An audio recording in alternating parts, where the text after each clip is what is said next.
Assumable loans. What the heck is that? I've got one friend telling me it's something I should look into. I got another friend telling me it's not. Stay away from them. What do I do? Stay tuned. We're going to tell you all about assumable loans right now.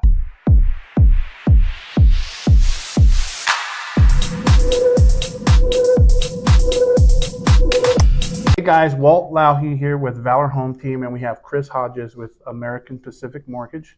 And we've been running into a lot of people talking about assumable loans. And I've had some different scenarios come up, and I wanted to get the subject matter expert here to explain everything. I want to debunk some myths. And Chris, again, is a veteran himself.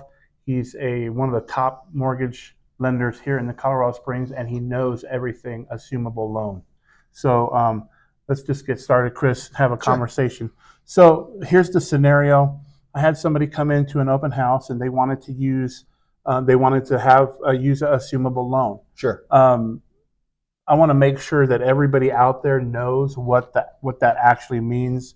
So can you brief us a little bit about that whole process? Sure. So assumable loans don't just apply to VA loans, right? They can FHA loans can be assumable. A multitude of different loans can be assumed, but most of the time here in Colorado Springs, we hear about it being a VA loan.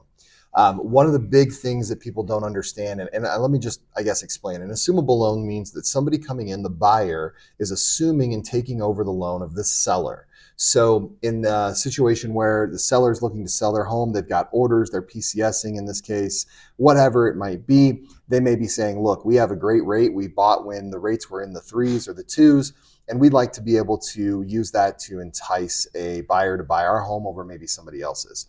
The issue is that our home prices have increased so much here in Colorado Springs to a point where that was not necessarily the intent of the VA for the seller to say, look, I have a $350,000 loan at the 2.75 interest rate, and I'm trying to sell my house for $500,000. That creates a bit of an issue. It creates an issue because the buyer then has to come up with the additional funds. They're assuming the 350, but then they have to come up with the additional funds, the 150,000 in this scenario, of how they're going to come up with that. So essentially, you can get a secondary loan for that amount. The problem is that secondary loans in most cases are only going to allow you to have a combined loan to value, meaning a total loan amount that goes up to about 89.99% of the total value of the home. So if you were selling it for $500,000 in this case, you assume a loan of $350,000. You could get a loan additionally for about $100,000, and then you'd have to bring $50,000 roughly of your own cash to the table. Now, what that does is that eliminates a lot of VA buyers, eliminates a lot of buyers, right? Because a lot of people don't have $50,000 cash laying around. So that scenario is what we're seeing transpire a lot here in Colorado Springs because the home values just increased. And that's with veterans with a veteran, right? Correct. So there are, like, you could have a non-veteran assume a VA loan, but correct. But that's, from what I understand, that's not a good thing to do. Yeah, so with assumable loans, again, you can do an assumable loan on a VA loan, FHA loan, as long as it's stated on the deed that it is assumable. Now, here's the reality.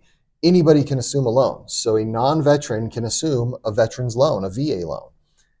The issue, though, lies in that if a non-veteran assumes a veteran's loan, that veteran's entitlement is going to be tied up in that house. The veteran does not then get the entitlement back to be able to go buy another home with the VA home loan. They may have reduced entitlement, but they won't have their full entitlement. So it's a little bit of a disservice to have somebody that's a non-veteran assume a veteran's loan. Can it happen, and do we see situations and scenarios where it is a good idea? Sure. If there's somebody that's trying to avoid foreclosure, if there's somebody that's just in a really bad spot, absolutely, we still want to make sure that we can help them. But like with everything, it's really going to be an individual case-by-case basis. Yeah. So, for a VA to non-VA, a non-VA person coming over to take a loan, the main purpose or the main reason that you wouldn't want to do something like that is because it's going to tie up your loan. It's going to tie up the sellers. What if you have two veterans in the household? One, Mr. Veteran uses his VA loan to buy the house that they're doing that assumable thing, and Mrs. Veteran still has her VA eligibility available. Sure, that So might be a scenario that works.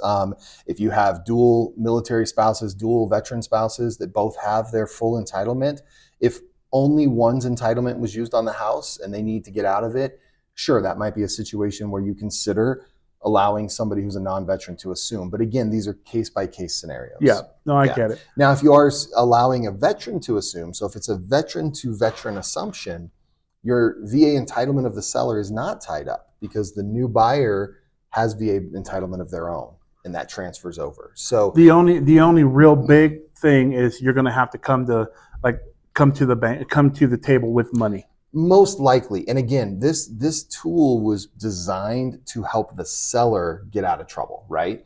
So in a normal market, in a normal scenario, there may not be, gobs and gobs of equity. Their value may not have jumped in 4 or 5 years from 350 to 500,000. That's not normal per se.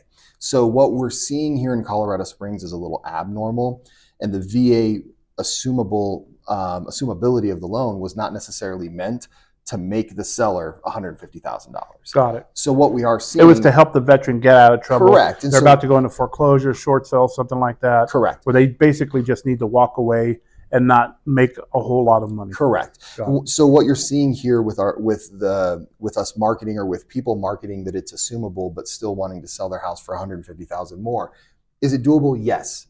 Is it okay to do it? Yeah, I'm not saying it's wrong, but what I'm saying is you have to understand that the buyer is going to be somebody that's a little unique because they're going to have some money saved up to put down themselves. And so that scenario then plays out. Again, each of these things, there's a million different ways you could break this up, and there might be, 1 or 2 people out there that can afford to do something like that. There may be other unique different loan opportunities to be able to combine with it. So it is case by case. Got it. Hey, Chris, thanks for that information. Yeah. And listen, if any of you guys have any questions about this, Chris, why don't you give them your phone number real quick? Yeah, you can always reach out to me, 719-924-2188. I am local here in Colorado Springs, but service not only Colorado, but pretty much the entire nation. That's true. And if any questions whatsoever, I'm happy to run scenarios or just talk through if it's a good option for you. Yeah. And guys, if you are thinking about selling and you want to sit down and kind of go over and game plan this stuff, feel free to give me a call. My phone number is 719-287-9002. We can come over and just sit down and talk. There's no pressure whatsoever with either one of us. We're just here to give you information so that you can make the best decision for you and your family. Again, thanks for watching. Yep.